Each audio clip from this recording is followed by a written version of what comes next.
Hi, this is Scott Garibay, and today we're going to talk about Dungeons & Dragons. We're going to talk about the embrace of the classics for Dungeons & Dragons 5th edition, and what a big deal it is that we have two classic settings dropping in 2022. This is massive, right? We just got to talk about just the importance of D&D 5e saying, it's all ours, right? We own Legacy. We own History. We own Gygax. We own Williams, right? We own Spelljammer. We own Dragonlance. This old school stuff, it ain't old school.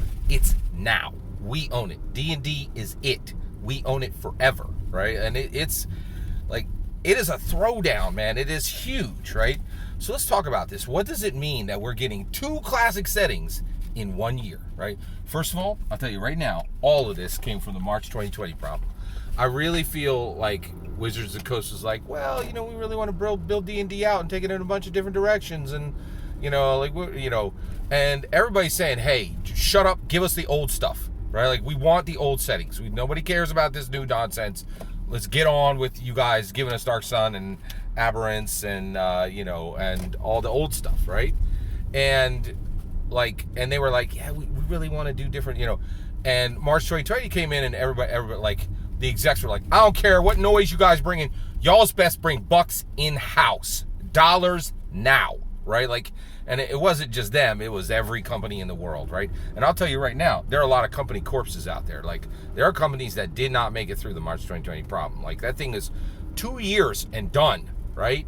And now we're on the other side of it, and there are literally hundreds, if not thousands, of companies that are gone. Whole companies gone, right? Like, not everybody made it through, right? And so D&D was like, and so basically D&D is like, hey, if we want the floodgates of dollars to come in, and trust and believe, there are floodgates of dollars coming in with this Spelljammer and with this Dragonlance stuff. People are hyped. I'm hyped, right? And so why is this such a big deal? Well, I looked at the books, right? D&D 5e only has one classic setting. One, all right? And guess what it is? Can you guess? It's Ravenloft, okay? That Curse of Strahd is real, man. They brought Ravenloft to life in that, and that's why I got a Von Richten's Guide to Ravenloft, right? And Ravenloft is alive and well in D&D 5e. You don't need to go back to, some black and white scrub book from the 80s to play it, right? And deal with a whole bunch of cultural issues, which I have literally listed them, right? You can play it now, and you can have fun with it, and it's exciting, and people love it. Curse of Strahd is the most beloved of all the adventures. It's a thing, right? So that is real. Okay, so I hear it. You're like, wait, you're forgetting Faerun, Scott. I hear you. Forgotten Realms, right? But the reality is Forgotten Realms has literally never been listed, right? Ravenloft is on the cover of a book. It says the guide, Von Richten's Guide to Ravenloft. And Curse of Strahd, lists Ravenloft in it directly, and it was, it was recognizable as a Ravenloft book. But actually, Ravenloft is on the cover of a D&D 5e book. Forgotten Realms, you will not find that name anywhere on any cover, right? Like, there's no guide to Ravenloft. There's no guide to Forgotten Realms, right? Forgotten Realms, basically what D&D was saying is like, we don't really want to acknowledge Greyhawk, Mystara, or Forgotten Realms. It's just the D&D setting, and we don't even really want to name it. And then they name it for like the D&D wonks in the book, right? But they really don't get into it. They're really like very coy about the whole situation, right? And so they really have not embraced Forgotten Realms. Just go back to like D&D 3e, man. There's like, I got it on my get list, Magic of Faerun. The guy, Faerun, the Forgotten Realms guy. Like, they are like, it's right in center. And like, hey, this is an important, very, very real and very detailed setting. Whereas Forgotten Realms, they're just like, can we just pretend it's the D&D generic setting? Because that's what it is now. Right, so Ravenloft is the only real classic setting in D&D 5e. Nothing else, right?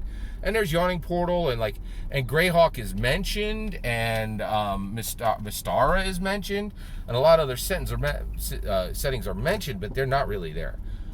Now, Spelljammer, you got two classic settings coming in 1 year, right?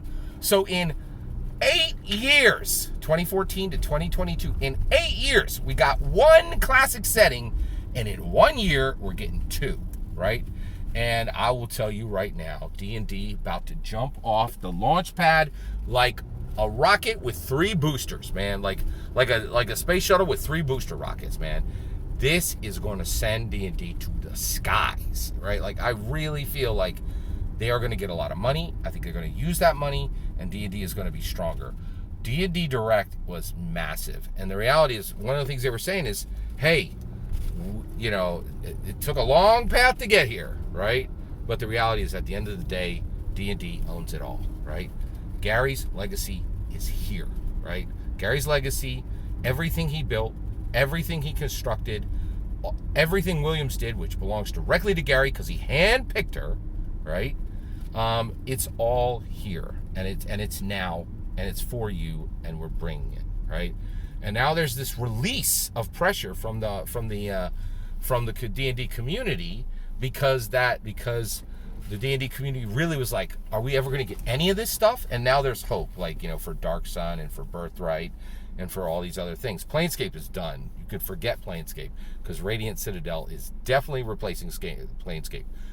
They said flat out that it is not. That is outrageously false, in my opinion, right? The idea that you would put Radiant Citadel and then relaunch Planescape later is ludicrous because those things have so much overlap, you could barely see the line between them in a Venn diagram, right? Radiant Citadel is a modern Planescape, and Planescape will never be printed, in my humble opinion. That's just my opinion.